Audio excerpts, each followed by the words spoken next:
Наместо промена од летно на зимско сметање на време, летното да остане во Македонија како можност за заштеда на струја.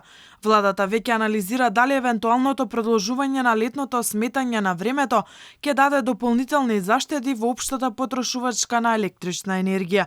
Министерот за економија анализите ги очекува веќе идната недела. Се прават тие анализи и најверојатно до крајот на неделата ќе бидат подготвени, пошто одлуката треба да се донесе до крајот на месецот согласно законот. Премиерот Димитар Ковачевски вели дека постојат различни европски искуства околу продолжувањето на летното сметање на времето, но сите тие се анализираат пошто ќе биде донесена одлука.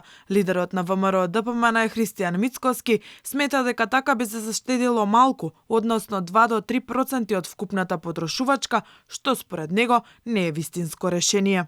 Европската комисија од пред 4 години предложи договор за укинување на сезонската промена на часовниците во последната недела од март и октомври. Во 2019 година предлогот беше поддржан од Европскиот парламент, но се уште не е усвоен од сите земји членки. Германија воведе ваква мерка уште во 1980 година поради заштеда на енергија. Инаку зимското сметање на времето треба да почне в недела на 30 октомври, кога стрелките треба да се поместат 1 час наназад, од 3 на 2 часот. Летното сметање на времето треба да се врати на 27 март идната година.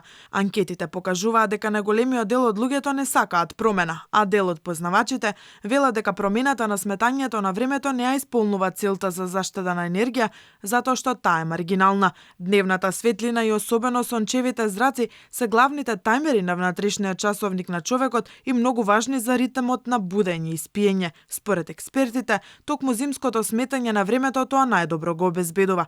Со поместувањето кон летно сметање се заканува недостаток на сон, што води кон недостаток на концентрација и намалена продуктивност, како и до повеќе несреќи.